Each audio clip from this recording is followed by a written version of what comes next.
మన రాష్ట్ర ప్రభుత్వం యొక్క అతిపెద్ద సంక్షేమ కార్యక్రమం అయినటువంటి ఎన్టీఆర్ భరోసా పెన్షన్లు పంపిణీలో భాగంగా ఈరోజు తిరుపతి జిల్లా శ్రీకాళహస్తి నియోజకవర్గంలో మనము రేణిగుంట మండలం తూకివాకం పంచాయతీకి రావడం జరిగింది.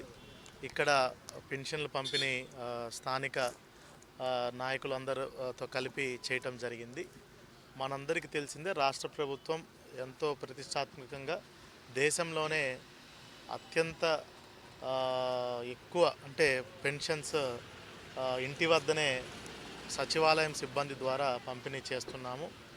మనకి ప్రతి నెల 1వ తారీఖున ఇంటి వద్దనే ఇవ్వడం జరుగుతుంది. కానీ మార్చి నెల 1వ తారీఖు రేపు ఆదివారం అయినప్పటికీ, అందుకనే ఒక రోజు ముందుగానే ఈరోజు ఫిబ్రవరి 28వ తారీఖునే మనము పెన్షన్లు ఇస్తూ ఎవరికి ఎటువంటి 1వ తారీఖుల్లో ఎటువంటి ఇబ్బందులు లేకుండా వాళ్ళ ఇంటి వద్దనే పెన్షన్లు పంపిణీ చేస్తున్నాము. జిల్లాలో కూడా ఇప్పటికే ముమ్మరంగా సుమారుగా 75% పైగా పెన్షన్లు పంపిణీ జరిగింది. ఒకవేళ మొదటి తారీఖు తీసుకోలేకపోతే నెక్స్ట్ రోజు కూడా వాళ్ళకి ఇంటి వద్దనే పెన్షన్లు పంపిణీ చేయడం జరుగుతుంది. ఇంకా కొంతమంది వాళ్ళకి పెన్షన్ అప్రూవ్ అయ్యి రావాల్సిన వాళ్ళు ఉన్నారు. వాళ్ళందరికీ కూడా అతి త్వరలోనే పెన్షన్ వాళ్ళకు కూడా ఇచ్చే విధంగా ఏర్పాట్లు చేస్తాం. Thank you.